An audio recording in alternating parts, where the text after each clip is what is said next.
Selamat siang teman-teman semua, bagaimana kabarnya? Baik, Bu. Baik, sebelum masuk kepada materi, saya mengucapkan terima kasih dulu terhadap dosen pengampu mata kuliah Teori Belajar Bahasa, Ibu Nurul Hikmawati MPD, yang telah memberikan waktu dan kesempatannya kepada kelompok kami meskipun beliau tidak dapat menghadiri di kelas dalam memberikan materi, tapi telah memberikan kesempatannya kepada kita semua untuk bisa berdiskusi pada siang hari ini. Baik, langsung saja kepada materi kita hari ini adalah membahas mengenai implikasi pendekatan psikologi terhadap pembelajaran bahasa Indonesia. Nah, di sini saya akan menjelaskan terlebih dahulu ya, agar teman-teman sekalian memahami apa itu pendekatan psikologi. Pendekatan psikologi dapat diartikan sebagai asumsi-asumsi teoritis yang diyakini oleh psikologi tertentu yang saling berhubungan dan menyangkut hakikat belajar pada pengajaran pada diri seseorang atau dalam setiap individu. Berbicara mengenai implikasi pendekatan psikologi, pasti teman-teman sudah tahu apa pengertian dari belajar bahasa. Mungkin siapa yang di sini yang tahu belajar bahasa itu artinya apa? Saya, Bu. Ya, silakan.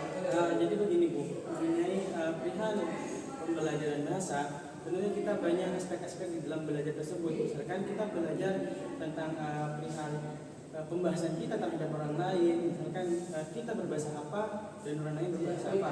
Dan di sana tentunya kita harus memakai bahasa-bahasa yang cukup formal ketika kita berada di dalam formal, ataupun tidak di dalam pembicaraan ataupun bahasa yang tidak sama. Misalkan saya berbicara bahasa negara saya dan orang itu memiliki bahasa yang berbeda, namun di dalam hal tersebut saya harus memiliki dan memakai bahasa yang lebih rada-rada cukup dimengerti oleh orang lain. Misalnya saya memakai bahasa kita, bahasa Indonesia, agar apa? Agar kami sama-sama mengerti dari apa yang saya bicarakan dan juga apa dari orang lain yang dengarkan dari saya. Cukup saja, Bu. Baik, pendapat dari saudara Dora Auzan ini benar bahwasannya belajar bahasa itu merupakan cara kita menyampaikan sebuah ide, gagasan, ataupun pikiran kita, dan proses prinsip dari belajar bahasa itu bagaimana kita menggunakan dan menguasai bahasa pertama dan bahasa kedua atau bahasa asing lah tepatnya. Nah, di sini berbicara mengenai teori belajar bahasa, pasti ada kaitannya dengan materi-materi kita sebelumnya, yaitu mengenai pendekatan dari teori behavior, teori kognitivisme, humanisme, dan konstruktivisme. Nah, keempat teori ini adalah berada dalam ranah psikologi. Dengan demikian, belajar bahasa itu merupakan asumsi bahwasannya lambang bunyi yang bermakna dan alamiah. Yang di sini setiap bahasa itu pasti memiliki struktur yang khas, dan struktur bahasa yang dapat ditemukan dapat kita deskripsikan secara sistematis. Di sini itu dalam pendekatan psikologi yang harus diuraikan adalah bagaimana asumsi-asumsi psikologi itu terhadap pemahaman kita dalam menguasai sebuah bahasa. Seperti yang pertama, di minggu-minggu kemarin kita membahas mengenai teori behaviorisme. Kira-kira siapa di sini yang masih ingat apa itu teori behaviorisme? Iya, silahkan. Bahwasanya behaviorisme itu adalah stimulus dan respon. Betul sekali, bahwasannya pendekatan behaviorisme itu berkaitan mengenai stimulus dan respon. Ini seperti yang dikemukakan oleh B.F. Skinner.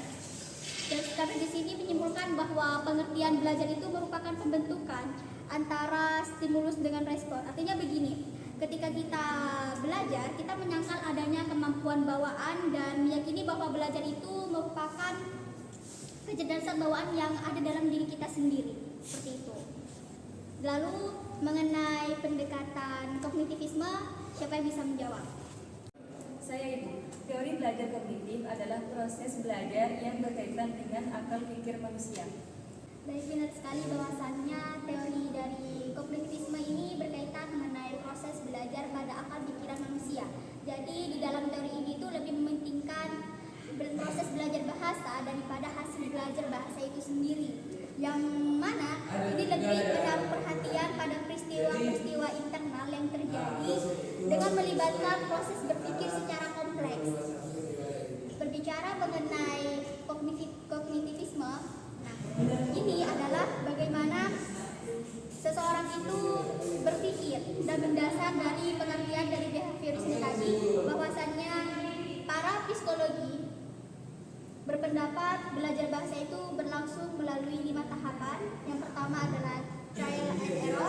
Yang kedua, cara kita mengingat-ingat.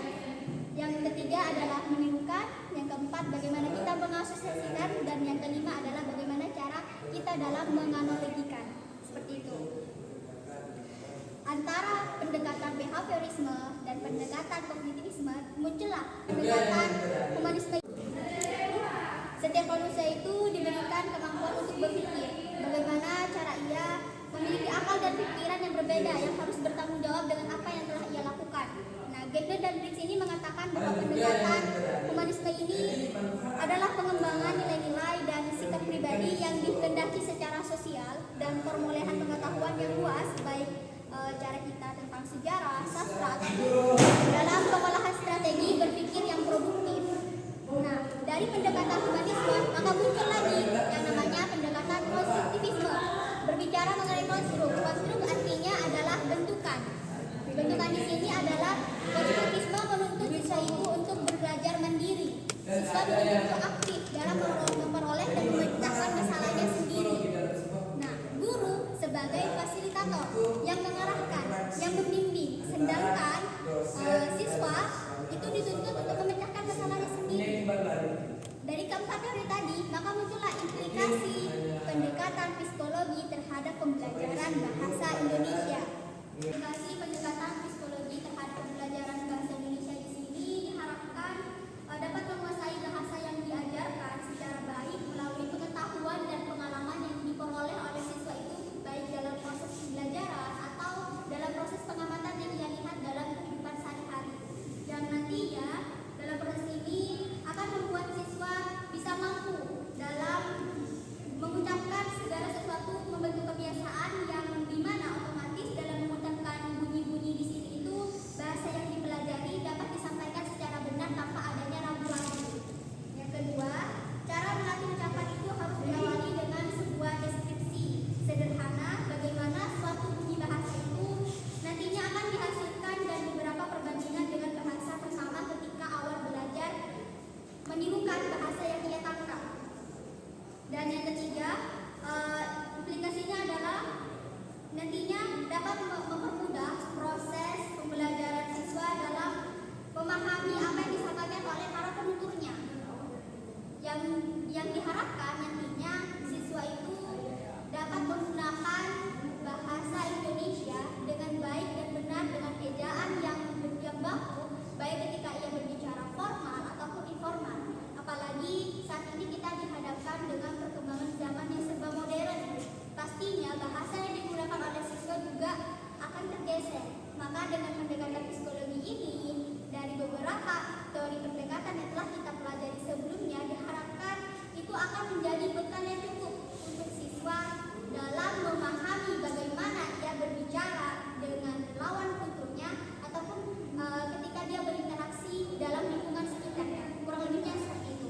Mungkin di sini ada yang masih belum dipahami atau ada pertanyaan dari teman-teman sekalian.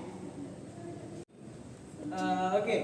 Dari sini Bu, pernah saya memahami tentang teori tersebut, yaitu teori humanisme, di mana teori dalamnya berisikan tentang memanusiakan manusia.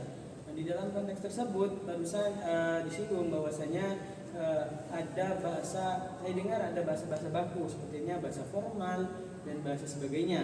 Nah, menurut saya jika memang humanisme adalah teori yang memang bersangkutan dengan arah psikologi dalam pembelajaran bahasa Indonesia, tentunya banyak di belakang-belakang sana, di belakang-belakang saya, di searah-searah saya banyak manusia ataupun siswa, mahasiswa yang memiliki anggaplah keterbatasan dalam mempelajari bahasa formal, sepertinya bahasanya kita, yaitu bahasa Indonesia.